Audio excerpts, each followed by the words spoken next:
Hey, you probably love Smash if you're watching this. But why though? Are you kidding me? What an easy question. It's addictingly fun core gameplay alongside its collection of familiar faces will leave you playing for hours and hours on end. What sets out to be a quick 30-minute session with your buddies can devolve into a multi-hour slugfest of stakes, salt, and Johns, all combining into one of the most fun experiences Nintendo has been cooking up for the past 2 decades. However, eventually, the fun comes to a halt as the night draws to a close. Enter the...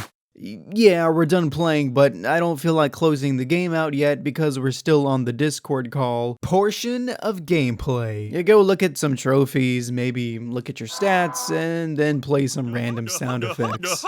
Sooner or later, after tinkering around the menus, you stumble upon this little mode called Masterpieces. Experience the past adventures of Smash combatants. What is this? We got access to games within a game? That is so crazy, man. Oh yeah, playing Ice Climber, my favorite game of all time. This is so great.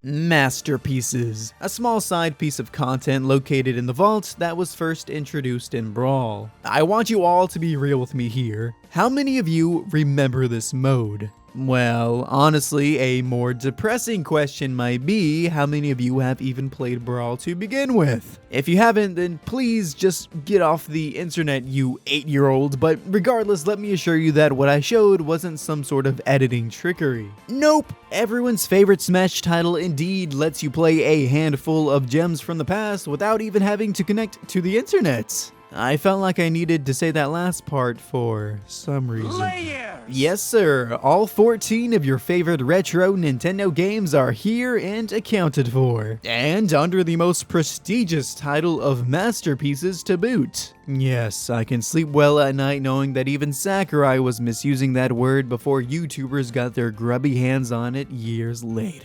For reals though, these truly are some of the olden era's best, such as Mario Bros, Legend of Zelda, Star Fox 64, Super Metroid, and hey, there's even more to play as you do certain challenges within Brawl itself. Some include recruiting Falcon in the Subspace Emissary nabs you F-Zero, using Toon Link a bunch gets you Ocarina of Time, ooh I bet they wish they kept Young Link for that one, and winning matches as Peach unlocks Super Mario Bros 2. You see, it's clever as it forces you to start playing as Peach since the game was unlocked by using Peach in Smash. Wait, she sucks in Mario 2. Playing retro games within a game that by today's time is retro itself. That's pretty much all there is to this mode. I could very well end the video right here, but I will not. That is because we have a rare occurrence on our hands. Instead of analyzing the contents of Masterpieces to tell you all myself, I can give you the deep dive from the main man, Sakurai. To do that, we gotta go back to the ancient past of like 2008. Before the days of social media being the main news outlet of the world, there was a place people clamor to for all their newsworthy info, commonly known as Smash Bros Fists. Website spearheaded by Sakurai himself to lay down the juicy details of upcoming Smash titles during their development cycle in order to advertise the game and build up a ton of hype.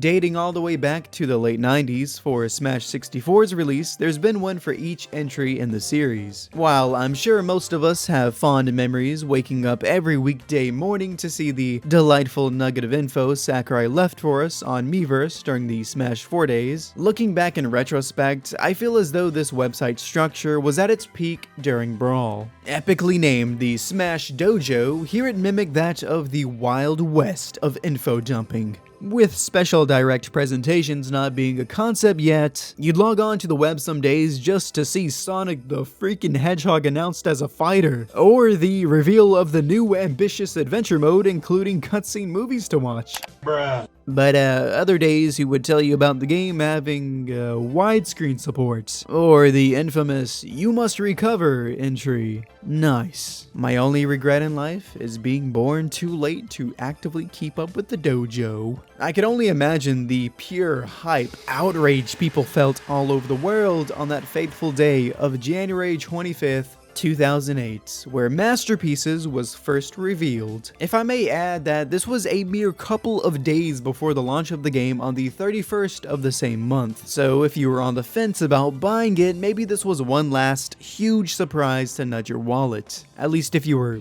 Japanese, I guess. Let's take a look at the post. Several memorable characters compete for Brawl supremacy. That's Super Smash Bros Brawl in a nutshell. But what about the past fights for each of those characters? What were they like? It may sound impossible, but you can experience those battles in Brawl as well. That's right, for the first time ever, you can play trial versions of these games by the miracle of Virtual Console. The ending there included a hyperlink that I can only imagine sent you to a page on Nintendo's website telling you all about emulation. Wait, no, sorry, I mean the Virtual Console. Yeah, it's no hidden secret that the Virtual Console is just Nintendo repackaging old ROMs for the modern day market in one way or another that is basically their own spin on the forbidden E word. So having it read by the miracle of emulation is just as accurate and pretty darn funny, all things considered. All jokes aside, the wording here is very dubious, I must say. Namely, the first time ever part. I know it's implied to be concerning only Smash, but for no particular reason that will not play into the context of this video later on, let me tell you something about Animal Crossing.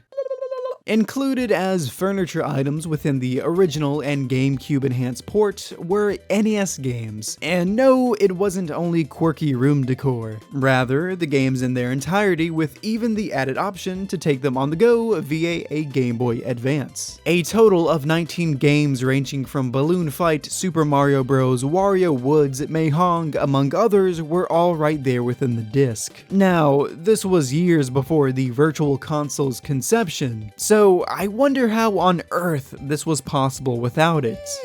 I guess Sakurai is technically still correct here, since they do specify that these are only trial versions of the games. Which, I'm not sure if that's something you'd openly want to flex, but yeah, good on them. Without a doubt, the defining feature of Masterpieces is the fact that these games are only demos that are restricted through various time limits. Well, I wonder how much time the generous developers manually programmed for us paying customers to enjoy some classic gaming.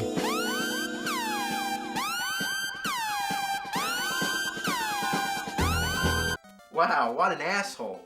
I want to know who in their deranged, devilish, demonic doo-doo head minds thought that putting 30 seconds for Donkey Kong was okay.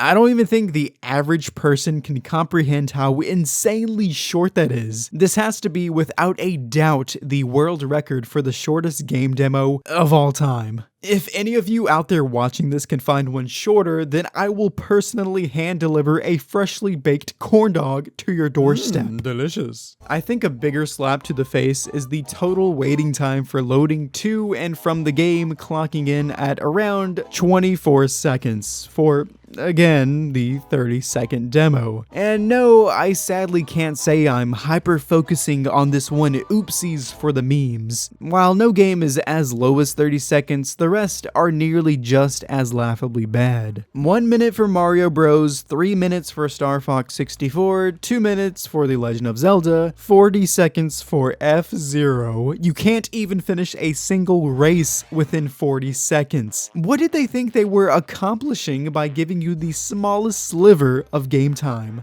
Well, here's what it said on the dojo page justifying these outrageous timers. Just remember, there are some NES classics in there as demos, so expect some of the time limits on those games to be so short that all you can do is laugh at how hard they are. Look, Sakurai, my man, this logic is straight canine butt cheeks level of thinking. A title like Kid Icarus can definitely be labeled within that infamous NES hard category of games, but I don't think it gets that reputation from the first minute and a half of the first level. Or maybe that's just me. The picture example they give does make me snicker a little bit since, like, dog, you're the one who made the time limit, why are you surprised? The post keeps on getting better though. That's what a good demo is all about. It gives you just enough to let you appreciate the game. Plus, it's a lot of fun to see just how far you can go before the little time that you have runs out. I don't want to sound nitpicky already, but can you genuinely appreciate something as highly regarded as masterpieces with only a few minutes at most to play them? With such small snippets, it really sells the game short and does not give the player a good picture of the overall continuous experience. For example, Mother 2 gives you the longest time of all, coming in at a whopping 5 minutes. But you start at the beginning of the game, where nothing super exciting happens, or at the very least, it's not until much later into the game that you receive the payoff for what it's setting up here. You know, in classic RPG fashion and whatnot. It's fine in the context of playing the actual game, since you're playing the entirety of it, obviously. But here I must ask, does walking around for a couple of minutes paints a good picture of Mother 2? Not exactly.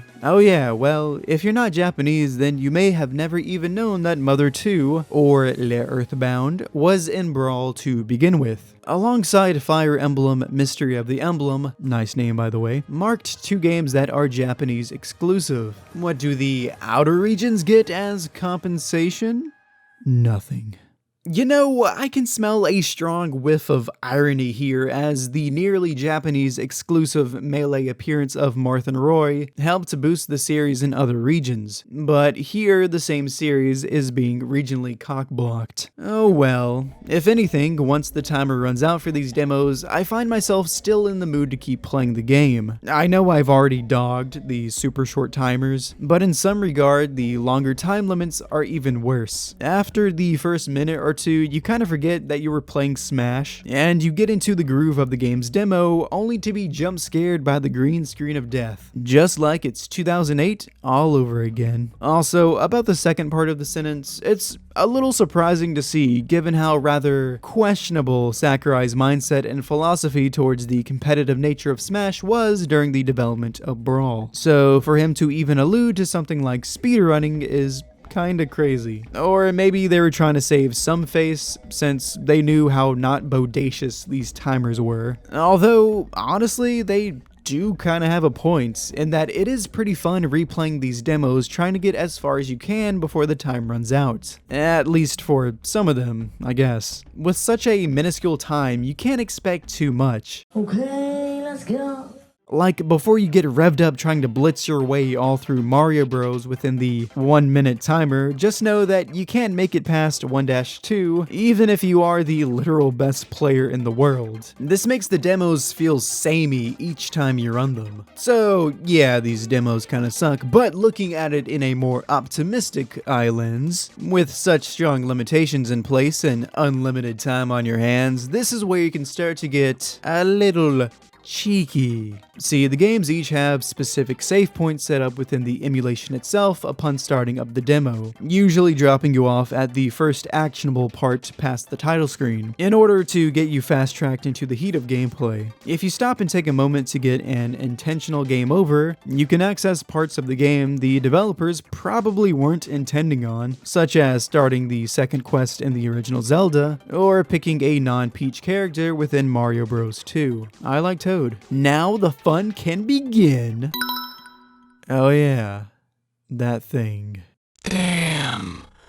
Those pesky timers have brought a small handful of curious board users to question if the full games are even there at all, given how little time you have to play them. This user made the suggestion that they took the source code for the first 2 minutes or so and didn't bother adding the rest. With all due respect, that may be the dumbest thing I've ever heard in my life. To be fair though, it is pretty mind-blowing how far technology has come even by 2008 standards. The file sizes for these games hailing from the 80s and 90s are only a handful of teeny tiny megabytes, so throwing them onto the disc wouldn't be jeopardizing anything. Trust me, Mewtwo wasn't cut from the game to make room for a 30-second demo of Donkey Kong. And yes, I will continue to run that into the ground. Eventually, and by that I mean a couple of months, Jesus Christ, the community had whipped up some codes that eliminated the timer altogether. The existence of these codes are pretty funny to me, since if you're already hacking your Wii or playing Brawl through emulation nowadays, then why not just emulate the Masterpieces selection proper? I don't know, maybe it was a bit harder back in the day. Also, I guess being able to gloat to your friends about beating Star Fox 64, not on the N64 or even the 3DS, but through Brawl is too good to pass up. A fair warning though, if you do try this, you'd have to marathon the game in a single sitting, as you still run into the no creating save data issue.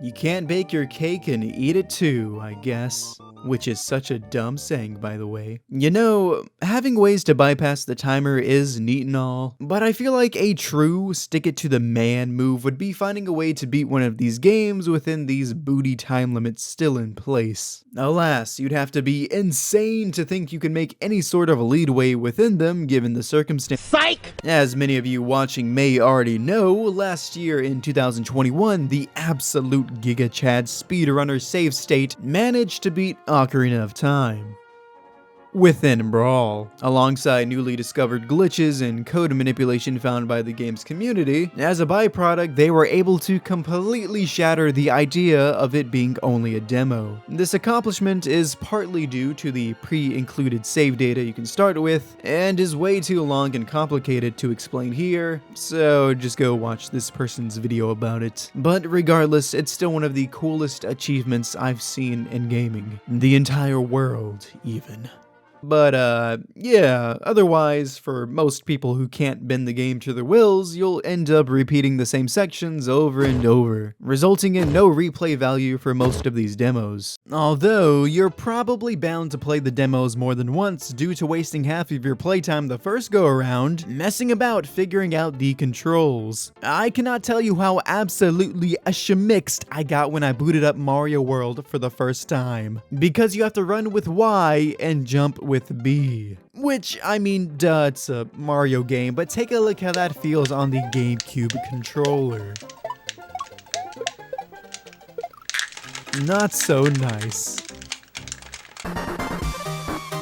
Oh yeah, speaking about the controls, for all of you a part of the Wiimote only crowd, I hope you don't plan on playing either the SNES or N64 games anytime soon, because you can't. Of course, the lack of buttons on a sideways Wiimote means you need either a GameCube or Wii Classic controller to even start them up. Well, what about the later models of the Wii that got rid of GameCube support? And what if you didn't have a Classic controller? I wouldn't blame you, those controllers kinda suck. While I know of a few examples of content being locked behind certain controllers, just keep in mind that the Wiimote is the main controller for the Wii, so this makes it all the worse. Which, just thinking about how many people played Brawl with only the Wiimote sideways is gonna make me sick. In fact, I do remember seeing a brief glimpse of two contestants on an old reality competition TV show, King of the Nerds, playing Brawl with sideways Wiimotes. If I recall correctly, they were on Final Destination and one of them was Pikachu spamming thunder on stage. God, they sucked.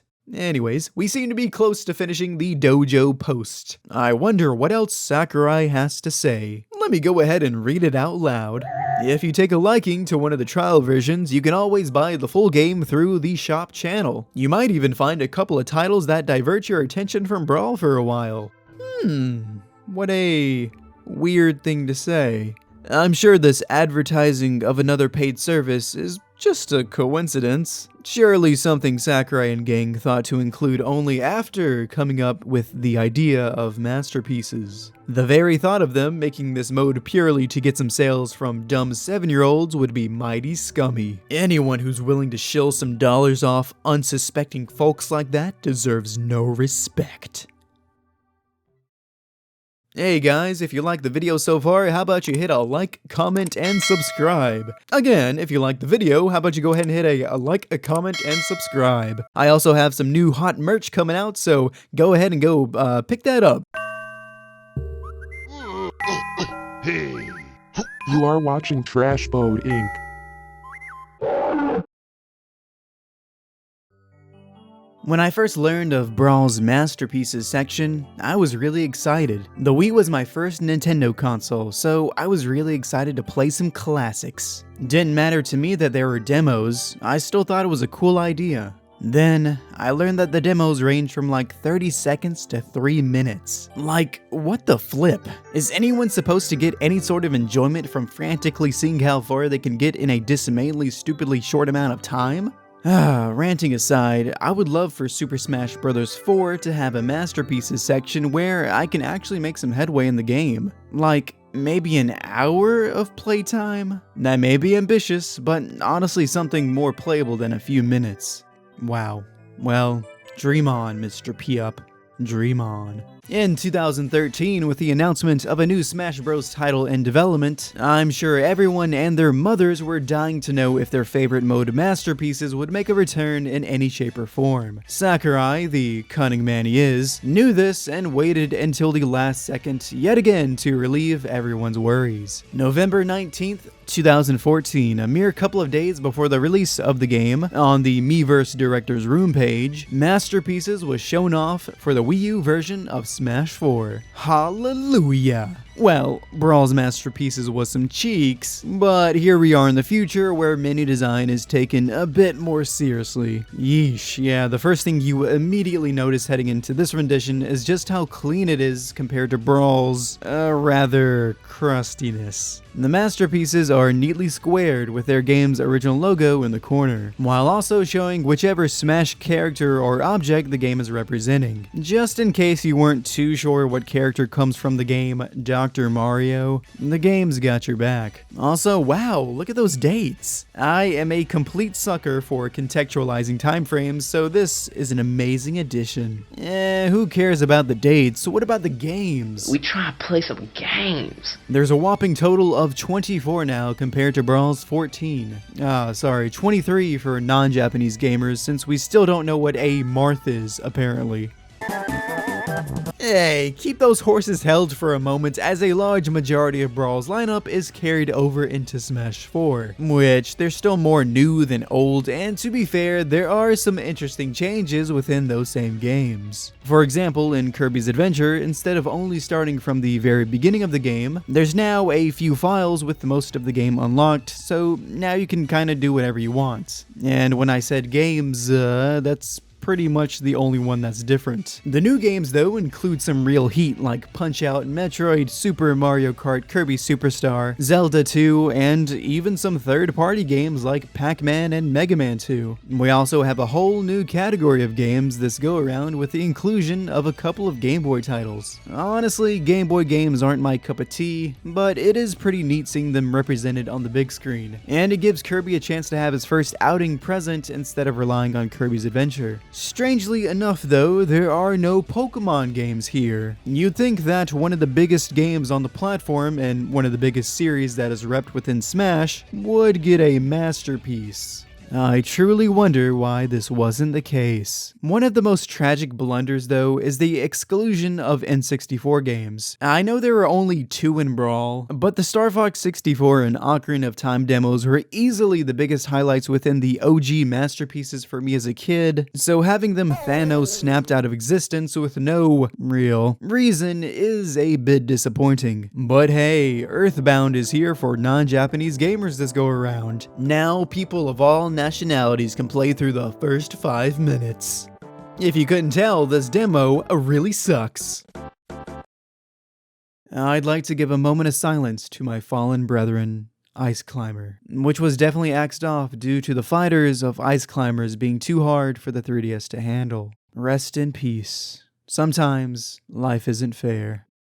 Anywho, don't get me wrong, the games here are still for the most part solid, but there are some oddball choices. The replacement of Mario Bros 2 USA for the really real Mario Bros 2 is a bit puzzling to me. Having either one is fine, but 2 USA is a much more unique game, so having Mario Bros 1 and 2 Japan is a bit overkill, I feel. Picking the NES Yoshi puzzle game over the likes of Yoshi's Island or Story Kinda some weak sauce there. Zelda 2 over A Link to the Past? Man, what were they thinking? I'm sure you and I could sit here and nitpick what was and wasn't included all day, so in the end there's not really a point to it, but it just makes you wonder how the games that we did get were picked. Now, whether you think Brawl or Smash 4 had the better selection of games, I am pleased to note the handful of improvements made to the overall mode itself to make it a lot more tolerable. Load times are pretty much non-existent now. Going to and from games is buttery smooth. The controller issue won't be a thing anymore, as the gamepad, the Wii U's main controller, can play everything. The only caveat is that you're using the Wii U gamepad. A nifty menu is added, making pausing the demos a bit more convenient, and being able to quit out of them at any point without having to reset your entire game is a nice bonus. This is pretty darn useful for when you realize that Wrecking Crew isn't that fun at all within the first couple of seconds. Speaking about the time, I'm sure you're all itching to know if the timer on these demos are any better compared to Brawl. And to that, I have to answer with yes. You're not getting an hour to play these games, but there's no more 30-second roasts I can make, so there's that at least. I'm not sure if I should be grateful for being able to play F-Zero for 3 minutes instead of 40 seconds, but hey, now I can finish a race. Barely. Nearly all of the Brawl games are given a bit more time, so the statement Sakurai made about seeing how far you can get within the short timer is a little more realized here. Look, it's still a mere couple of minutes for all these demos, but I think we have to take what we're given at this point. For all you tricksters out there, trying to mess around cheesing the games is just as fun here as it was in Brawl. Kirby Superstar cleverly starts you off in the Great Cave Offensive to match his stage representation within Smash. But if you intentionally get a game over, you can be booted back to the main menu, where you can enjoy some of the other modes with your remaining 20 or so seconds. You can even access some of the multiplayer options within games that support it, like Super Mario Kart. Of course, playing the demos normally is kind of fun as well. 3 full minutes to enjoy some Mega Man 2? One of my favorite games of all time? You simply cannot beat that anywhere else. Alright, let's go. Okay.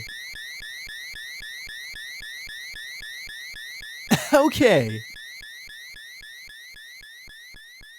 Okay.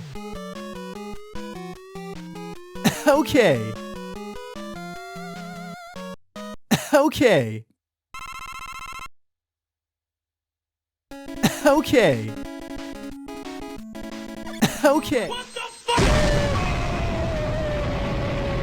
Well, at least you won't be booted out of the demos quite as dramatically anymore due to the timer always being in the corner. Plus, now when the time does run dry, it's more of a soft pop-up instead of a harsh full-screen transition. Honestly, I kinda miss the green screen of death looking back. You never truly know what you have until it's gone. Well, it looks like we have some text here to read. Let me read it out loud. Time's up. We hope you enjoyed the demo. This game is available as a virtual console title for Wii U. You can jump to the software detail pages on Nintendo eShop right now. I can't believe you've done this. So, in Brawl, it was more so softly implied that you'd have to go to the Wii Shop channel to buy the full versions of the demos, only really being flat out stated within the external dojo post. But here in Smash 4, they didn't give a single care about being discreet with it. There are legit 3 separate reminders for it. Starting the demo, buy our game. Pausing the demo at any point, buy our game. The demo ends, buy our game. Even for the Game Boy games that aren't on the Wii U's virtual console, they still have the audacity to say go snag it on the 3DS if you have one. You know, I'm just going to say it. Masterpieces is the worst mode in Smash Bros history. Why? Well, because the entire mode is an ad.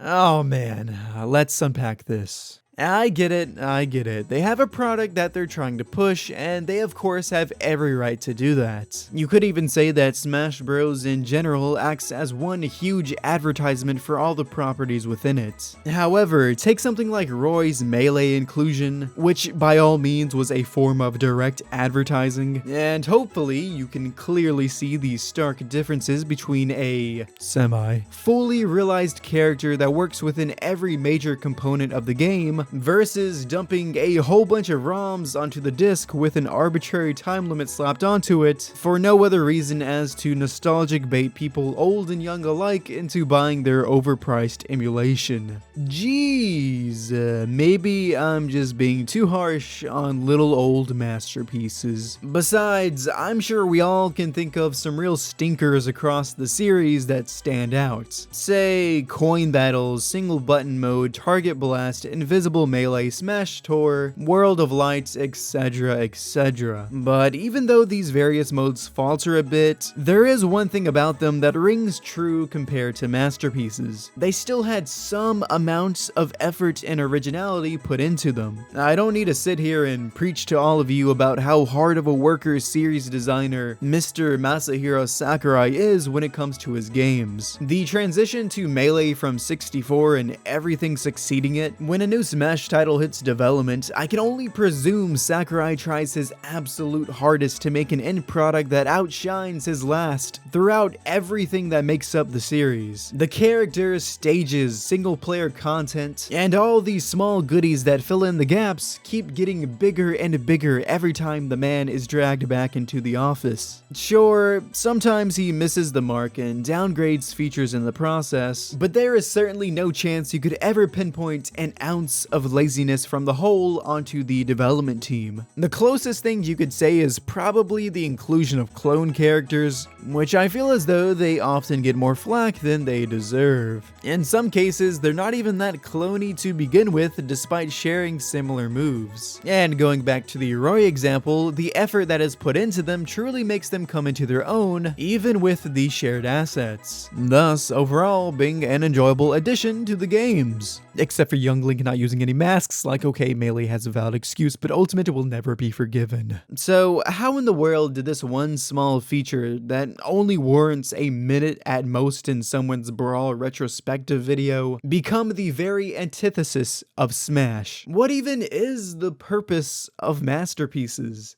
Well, you know, in a more lighthearted interpretation. Brawl's description of it is fairly straightforward and captures the point well. Experience the past adventures of Smash combatants. But I mean, I've already brought this up earlier, so come on, let's dive a little deeper and question what exactly this mode accomplishes. To answer that, first let's take a small step back and get a larger picture of what we're working with here. Despite Smash as a series being known for that aforementioned addictingly fun gameplay, and being a trendsetter for the platformer fighter genre, it's first and foremost a celebration of everything Nintendo, and eventually would become gaming as a whole. You simply can't have all of these icons that define decades of gaming history without allowing the player to soak up as much knowledge about them as they possibly can. Otherwise, this may have been the biggest case of wasted potential in the history of anything.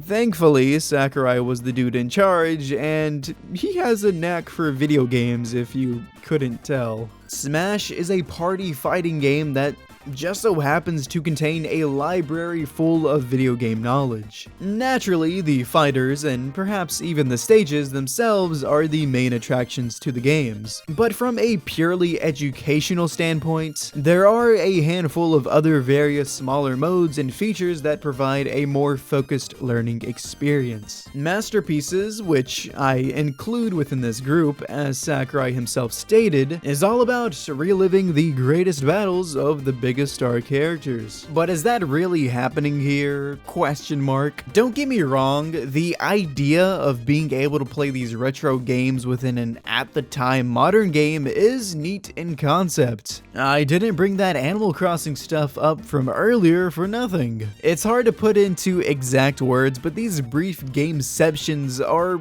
weirdly cool experiences. Plus, getting hands-on with something is one great way to teach about it. However, However, especially with the absurdly strict timers in place, what exactly can you take away from these demos? Some games work better than others, but an overall collective gripe is that there is a severe lack of context to a ton of these. Now, some of this could very well be put onto the game's own side of the blame. For example, I did a bit of dogging on Mario Bros 1 for being so dang obscure with any of its elements, but the humongous asterisk here is that we're not playing only Mario Bros 1. We're playing Mario Bros 1 within Smash Bros. This is what Masterpieces fails to understand. When coming face to face with a masterpiece, you're only met with the quick demo, and then you're out. Sure, Smash 4 added dates to the games, but as you'll soon find out, that isn't that new of an addition. Instead, having a bit of a brain blast here, would it not be cool if the manuals were included for each game? They were the source for a lot of the game's context during this era, after all. Maybe a brief overview graphic before jumping into it to get you more familiar with the game you're about to play. How about some interesting tidbits about the game's development sprinkled in? This could have been a chance for Sakurai and Co. to flex their knowledge and provide some trivia that even the most hardcore fans don't know about. For example, when you're booting up Mario Bros 2 USA, they could point out how it was originally the Japanese Famicom exclusive, the Flintstones. Trust me, I think we all can agree that small touches like this goes a long way in the grand scheme of things. In Smash 4's case, it's even more of a bummer since what I'm describing is already in the game. The tips section about character origins and other weird facts is such an absolute blast to read through, and gives off some genuinely interesting info. It actually tells you about Sonic's first appearance being that cameo in the game Rad Mobile, as a little windshield decoration thingy. And here I thought I would only ever learn that from a Cybershell video. As it stands, there simply isn't anything enticing about these masterpieces. Nothing that stands out as going over and beyond for the sake of the player. I'm not asking for a lot, but if I've already played these games before in their original states, then what is the point? The base material is in no way, shape, or form transformative and incorporated into Smash as a whole. Despite masterpieces being such a small fragment of the overall game, I still find a sense of justification of having the urge to be extremely harsh upon it. For no other reason than for the fact that you don't have to venture too far off to find things that are vastly superior to it. So please go ahead and get that segue over here immediately! Segue to the trophies. If you've ever spent a lick of time playing any Smash game, except for Ultimate, one of the coolest bonuses you find yourself becoming an addict over are the trophies. First introduced in Melee, these acted as small collectibles that you'd pick up at various points while playing the game. As satisfying as it was to see your collection grow over time, the true greatness of a trophy lies within its singularity in the gallery. Every single trophy, no matter how obscure or minor the character or object is, has a mini description filling you in on what exactly you're looking at. I'm not saying these descriptions give you the character's full life stories, no, but they do give you a small insight of what and who they are, alongside noting what game they hail from. A way to pique the curiosity of an unbeknownst player, or for those in the know, a nice nod to characters you're more than familiar with. Some of it is basic knowledge, sure, but I'm positive that by poking around, you'll find some weird details you'd only find scouring up and down their wiki page. Do you think you know all there is to know about Toadstool? Probably not, because apparently he acted as an opponent in this Japanese-only chess game. Speaking of Japanese content, usually exclusive material that would only make sense to Japanese gamers still got represented within all regions of the game's releases. As far as I can tell, anyways. Look, I don't care if you were only 4 years old when Melee dropped. I bet you didn't know that the game Mario and Wario existed. It's all thanks to this bucket that now you know. This lends to another crucial aspect about the scope of the trophies and how they go beyond what we see on the fighter selection screen. You never quite know who or what may pop up. Even if the trophy isn't related to a series that's in Smash in some way, it's still fair game. This allows for an even further reach of various games and topics for the player to learn about. The descriptions aren't the only takeaway here either. It's quite a treat sometimes seeing new models for these characters, especially if it's their first time in 3D like Stanley Starman or Dixie Kong. Oh, never mind. This is not even to mention how trophies are a cornerstone of the literal lore of the entire series. I think that has to add for something, to be sure. All in all, to sum up trophies in the most profound way possible, they are pretty good. Although the flashiness and extreme effort put into the trophies help make it what it is, that isn't necessarily fully needed to make something I could appreciate and learn from. Perhaps one of the only modes throughout the series more obscure than masterpieces is Brawl's Chronicle. At first, this doesn't seem to be anything more than a Wikipedia article detailing the release dates of Nintendo published games up until 2007, and that is because that is exactly what it is. I remember scoffing at this as a foolish little kid, thinking it was so useless and boring. But now, as a slightly less foolish adult, I can fully appreciate it for what it does. Not only is it interesting to stroll down memory lane from a long list of titles you may have forgotten or not known about, but seeing their release date alongside it can give a newfound perspective about the game in relation to others on the same or different consoles. For me, I had no idea that Kirby's Dream Land 3 released a year into the N64's lifespan in '97. I was quite astonished, a bit woozed even. There is nothing spectacular going on within the Chronicle from a gameplay or visual standpoint, but I still commend it over masterpieces as I feel as though I'm actively learning by spending my time here. The main feeling I get from playing masterpieces is disappointment and disgust, as you start to realize that the concept behind the mode actively hinders its own contents. But before I continue pooping on this mode, I want to say that I know that it may not be fair to directly compare masterpieces to the likes of trophies or the Chronicle. You could say that they set out to achieve completely different things, which is fair to say, and I understand that. But hopefully you've been picking up on the core issue of the problem here. If not, well, let's wrap this up, shall we? With the singular exception of Mother 2 and Brawl, out of the 29 total games, every single masterpiece has been on the Virtual Console at the time of the respected Smash game's release. This by all means is the singular golden rule in place. So, what's the exact issue about this, you may be wondering? It doesn't seem to be that big of a deal in Brawl, since Nintendo was on top of dropping a variety of new games on the Wii Shop channel in a timely fashion. But with the rather slow crawl of releases the Wii U VC suffered from by the time Smash 4 came out, it led to some glaring omissions. I've already hinted at it, but you want to know why N64 games weren't around this time? Let's just say that if Smash 4 had dropped a year or so later, then maybe they would have been.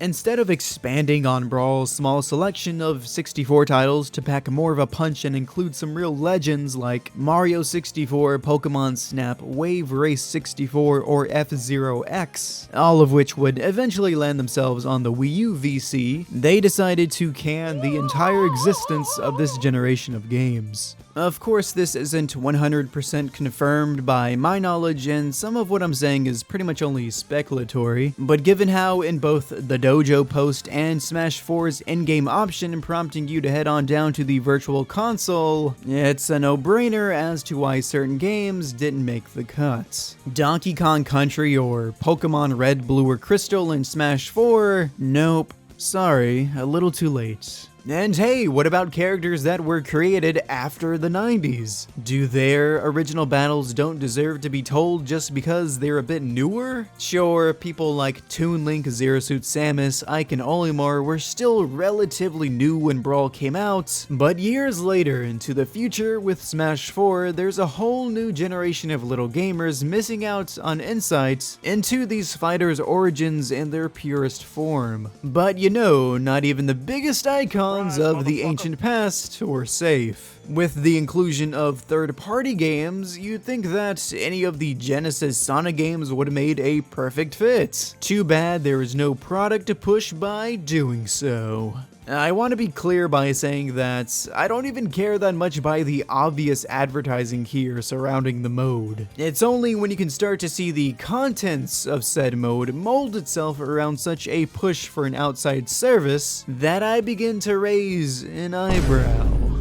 Like, imagine if for any new fighter inclusion, they could only pick through characters with some sort of new game to push. The likes of Game & Watch, Banjo and Kazooie, Ice Climbers, Duck Hunt, K-Rool, and more would be totally nuked. Instead, we can see that they're included because of Sakurai's love of representing all corners of Nintendo. New and old, relevant or not. You know, what's most annoying about this whole ordeal is the principle behind it. Masterpiece's sudden disappearance when the console lacks the traditional individualistic virtual console purchases is mighty suspicious, don't ya think? The fact that the full games are right there and the only thing standing between you and full access to them are the developer-made timers is something that I can't shake off. Again, I don't necessarily care that the full games aren't available to play, nor do I think it's all that appropriate to have them there within a Smash game to begin with. However, if you're only going to put in halfway effort and present them in the most boring way possible within a game series that breaks every standard that metrics how much content games should have to warrant their retail price, then it's hard to ignore. It represents a side of Nintendo that has become more and more clear years after the release of Brawl and even Smash 4 to an extent. Their over-reliance and misuse of their retro catalog. That statement may be opening a whole other can of worms, but I feel it rings more and more true as time ticks us by, and this is sadly a somewhat forgotten example of just that. I know I've name-dropped Sakurai about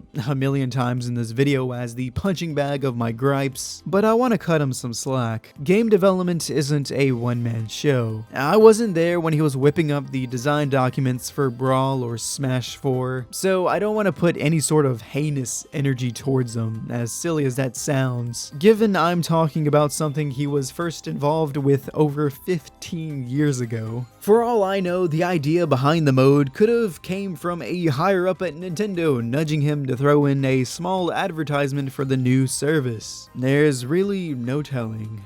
Oh man, anyways, so the verdict for masterpieces. It's kind of an interesting idea on paper, but the execution is pretty dang lame, everything considered. But honestly, who cares? It's such a trivial mode that doesn't affect the game all that much. Sure, you can find a large handful of board posts online dunking on it left and right, but much further down the line, if not already nowadays, when we all reflect on these old Smash titles, I don't think masterpieces is a topic that first comes to mind. Not even close. It's shameless dog water that doesn't have a negative impact on the overall games. So what's even the point of calling it out? Like, if you go to McDonald's and get a large fry and they were the most deliciously perfect fries you've ever eaten, but one of them was that burnt crispy black fry you get sometimes, would you say it ruins the entire batch of fries?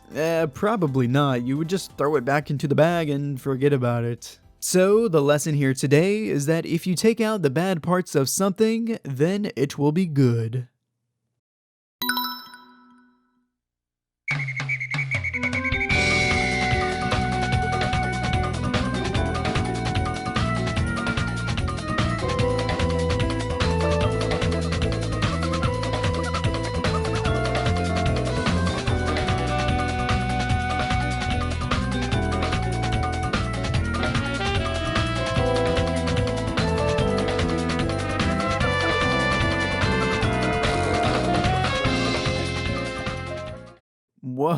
I can't believe you guys made it to the very end.